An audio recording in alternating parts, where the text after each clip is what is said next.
We're getting close. I'm Megan, and this is my husband, Beau, and our daughter, Beckett. Join us on our journey as we relocate our family to raw land in beautiful northeastern Washington. Watch as we start from scratch and build the life we desire. Don't forget to like and subscribe. Back on the boiler project. Oh, and next day, went and got some PVC. You can't use cellular core PVC, which, if you're like me, I didn't even know what the hell that meant. But there is foam core PVC, where essentially there's an outside jacket, a foam core, and an inside jacket.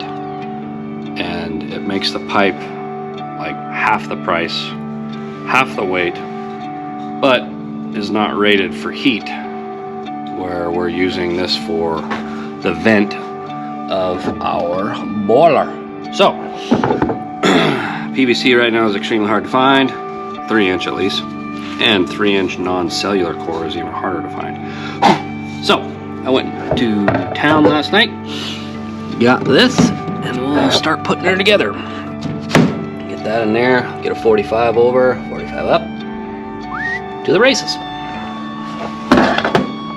And you can use ABS for the intake. There's plenty of ABS in the country right now, or at least in our area, so I'm gonna use that for the intake. Set you guys right there. 2, 4, 6.5 inches. Take you out to the cutting station. Guess a writing device would work, or help. This is why you wear your tool bags. If not, you run around with a head with his chicken cut off. I figured you guys would enjoy watching me walk. Probably not. Fuck. What was my measurement? 6.5? Hopefully. Hopefully.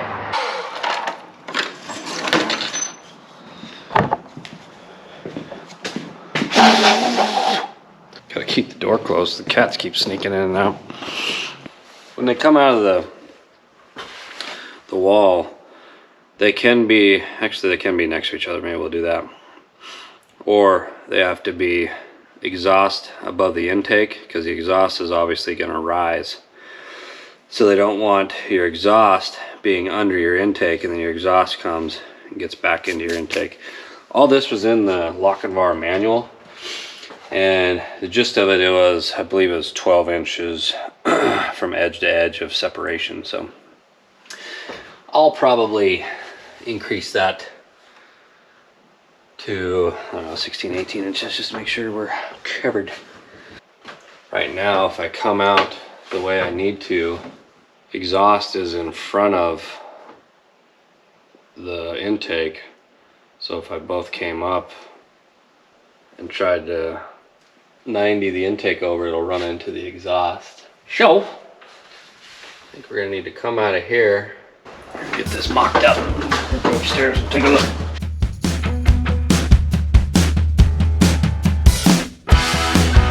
Come with me.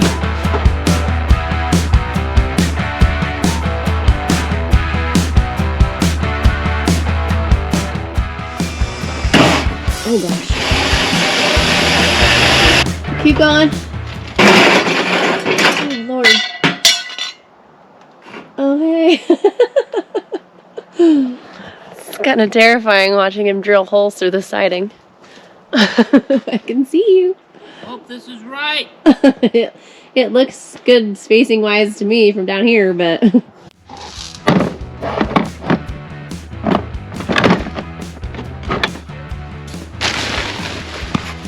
5 inches. okay. You gonna catch it? I'm gonna try. I got it! I was impressed. 16 and 5. 5.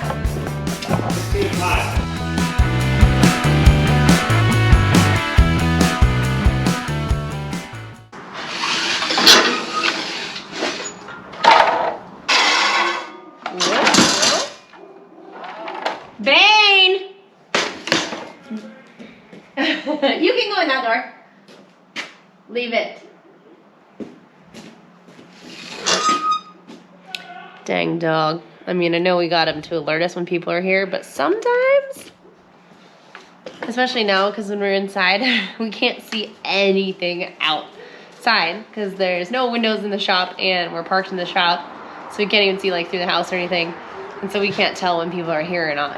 So he's doing his job, but he needs to stop when he's told to stop. So wow, I can't talk.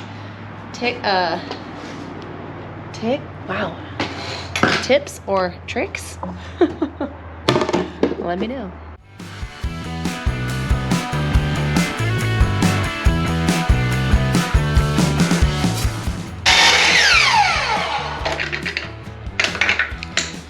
It's kind of nerve-wracking, especially holding it with my fingers on the inside. This.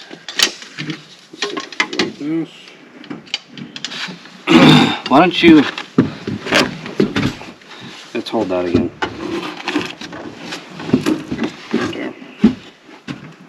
Up there. Okay. So now, grab that level where it's meeting the, yep. Of course, it's the side without the measurements on it. Oh, God, that stuff stinks. 17 plus 4. 21. Yep. 21 inches. 21. Going down. And come in here on this ladder. Okay. Whoa. Whoa. Okay. I'm going to glue this baby up. Hopefully it's right.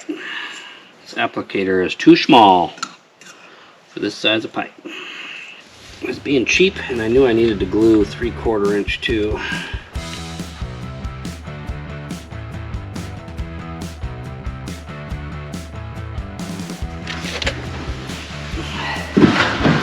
Alright, you want to grab a screwdriver too?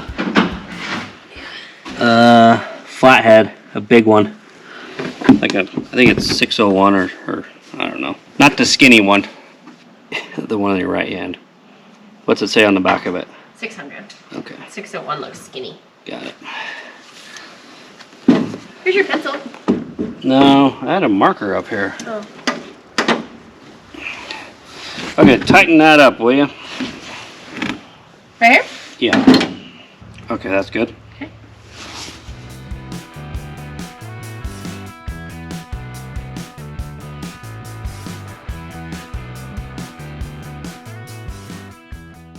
Just do 5 1/4. Okay. In case you're wondering, it landed right side up. You alright? Yeah, I'm fine. Want me to try to wipe this stuff off everywhere? Yeah, at least off of the boiler components. Whoa! Did you ever find the lid? Yeah. Okay. Sorry. Oh, wow, I'm really getting up now. It took all the writing off this. Yeah, I'm sure it did. That's what it's designed for.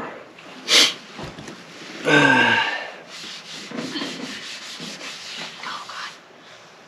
Well, if we weren't high before. Wow. I feel like I'm eating it. All right, go cut that thing. Okay. Well, it's almost as bad as the time it was a red paint. And then, oh, never mind. Murder scene. Never mind, never mind. Time looks like you killed it. We're gonna need one more ABS 90, which I don't think I can get this 90 through anyway. Oh shit, I can. So cut that or no? Yeah. ABS? ABS. Whew. Stick your head out your hole. What's that? My arm? Oh. That's the chickens. They're a rowdy bunch these days. Alright, so it's what we gotta do. So we got our vent, which is the exhaust, routed out. And then Megan spilled half a bottle of primer. You're not blaming that on me. So now we got our intake that we're gonna route underneath this one. And I'm thinking if I got enough parts here to go here. 16 and a half. To do 17 inches. Okay. Do a 17. Jeez. This stuff is toxic. I spilt that whole bottle of primer and it is a little fumey up here, to say the least.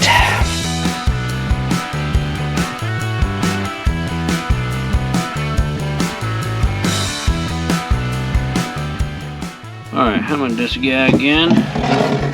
Oh, that's the one you were talking about that's out there a mile?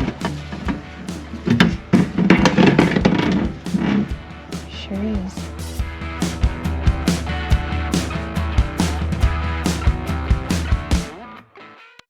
We're getting close.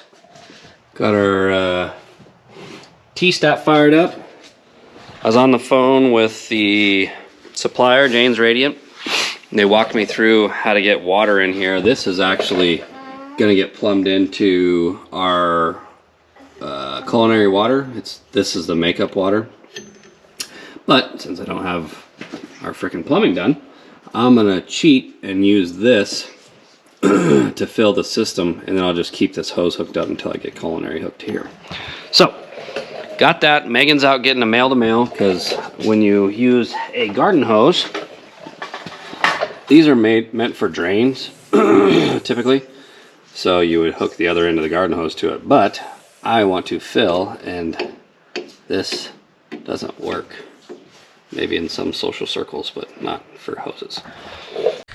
I don't know if you guys can hear that strange noise in the background, but our cats are outdoor cats, but obviously we have an open building, so they've been in and out a lot.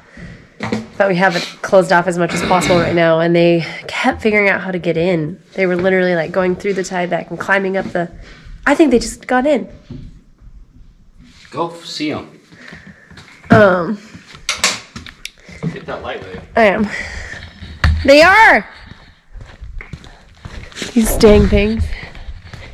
So they have been doing everything possible to try to get in here. Which, we just don't want them getting stuck in here. Yep, there's Winnie. We don't want them getting stuck in here when we're not home. Where did she come through?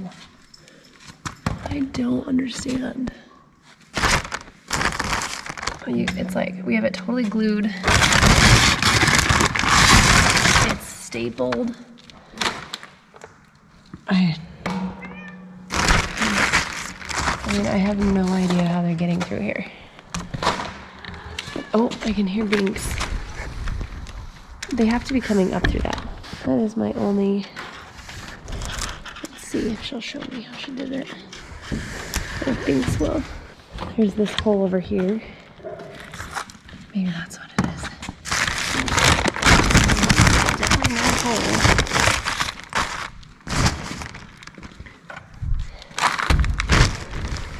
Goodness gracious. Come on, Winnie. These things are determined. All right, tell us what's going on here. Besides, it looks like you're sitting next to some crazy contraption from a... This is what I make my whiskey in. Your distillery? So for some reason, he said this is supposed to have an internal check valve in it, and it doesn't. It's a mixing valve. So the water can come from there, I guess, and mix with the existing loop water. I don't honestly know what the f it does. Anyways, the only way to allow the water past it is to turn it on, which in turn just creates this loop here that goes to our relief hose rather than forcing it through each zone. So currently, I have no idea how we're gonna do that. To me, it needs a ball valve right here, and that would shut off this. If you open this, it's rather than forcing it that way, which is what it is, mixing valve mixes this A side and this B side into an AB right here, but it's basically backflowing and creating a loop. It's basically just creating this loop so the water comes in, comes out there rather than pushing it through here. So if there's a check valve, or excuse me, a ball valve right here, I could shut it and then it would force it to go through this, up through here, back. And you've been trying to talk to the gentleman that designed it. I think right there it's not going to push it that way because then it's still blocking this side. I think it needs to be like down there, so it has to go that way. Like right here. So if I cut it all apart here. Yeah, it'd need to be like right here. Well, it needs to be... So that way it has to go that way. Is that how you feel? Dude. Okay. So, we discovered the issue was this mixing valve was only allowing pressure from one side and not the other. So I had to screw it all the way out to isolate it from the top, from the bottom. Got that figured out. That was what we couldn't figure out last night? Correct. Okay. Then when I did that, it actually pressurized the system correctly, and we found a leak in their piping right here. Anyway, so we had to, in order to fix that, you have to take it apart. I'm not a plumber by any means, nor have I ever soldered before, but talking to the guy who built it says, if you don't take it apart, you're probably not going to get it sealed. If you see where this thing is, right here was the joint that's messed up, you can't just take it out because there's all this other shit in the way. So I had to take out this pump, I had to take out this pump, swing those down over here, heat the hell out of this joint while having, let me turn this off real quick, while having towels behind it, wet towels, so we didn't burn the wall, didn't burn all this other stuff. We did kind of torch this thermostat wire, which I might have to replace. And then we didn't want to heat up any of these other joints and risk those failing. So anyways, we got that done. Now we just purged all these lines, which you just turn them on one at a time, push all the air out, shut them off, turn the next one on, so on and so forth. So we got all that done. Now we're just waiting for this thing to ring to tell me how to move forward. Your phone? My communicator. Oh. Is Mike calling? Yeah. You got what? So you can do what? Why can't you read my mind? Well, then we'd be marriage experts. Or divorced. I purged up through the top there? the top. I turned on both red valves. Okay, perfect. I got the valves off to the zones we're not using. Bingo. And I got all the valves to the zone in the garage on. So I think we're good. Perfect.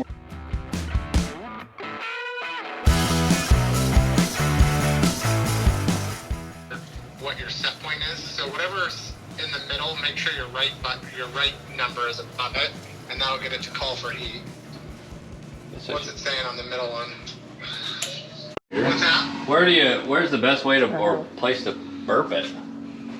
Out the top. Okay. All right, man. I'm glad you're up and running. Thank you. We appreciate you. You too, man. Call me tomorrow. Yeah, bye. I literally thought that was taco. Taco. I did too. What? This, it says taco. Oh, taco. Nice job, Dad. It does. Right. Good morning. It's pretty early before work, but this is the next day after we turned the boiler on, and it is warm in here. It's not. Jeez, fighting a cold. Sorry. It's not cold outside. It's only 47 outside. I had this set at 65. Jeez. And just ramped it back up to see what it was doing, but it is nice in here, and it actually stayed. Actually, I think it's 70 in the camper, and the furnace didn't kick on all night, so that's good. We probably won't use much propane, if any, so that'll be one savings. And it is just so nice in here to walk out, and again, it's not cold out yet. It's this weird warm snap in the middle of, or it's December now, so anyways, everything's looking good. The one thing I wanted to check was this mixing valve here, or excuse me, this temperature gauge. Let's see if I can get a good reading on it. He said we didn't want to put more than 115 to 120 degrees to the slab. I guess it's just not good to put that much temperature to the slab. So that's what this mixing valve is for. They have it kicking out 135 degree water out of the boiler. And you just ask yourself, well, why don't we just set the boiler to have 115 degree water? That's what I asked. The reasoning is all the heating that goes up in the rafters, or excuse me, up below the floor, has to be at 130, 135 degrees in order for that to work up through the wood and the carpet, etc. So since we have two different systems, we have actually in slab and suspended floor heat. They kick the boiler obviously to the high temp needs, and then we mix down to the slab needs. And then these lines over here that are obviously not hooked up yet are for the upstairs, and they do not go through this mixing valve. So that's how you get the 135 degree water upstairs. Anyways, just wanted to give you an update. Floor is working great. The heat in the floor is working great. It is going to make an enjoyable winter here. Like I said, it's early. It's about 5:30. I got to work today, so we'll turn this back down to 65, and we got heat. I don't even know if you guys can see this, but we heard a crash in the middle of the night. Woke up. First thing you think, there's an intruder, of course. Nope. Just all this Cat 5 cable. Again, I don't know if you can see this, but the boxes were crushed a little, and I think when the floor heated up, it let the wire relax, or relaxed the wire, and then it came down. But I knew for sure there was an intruder breaking into our house.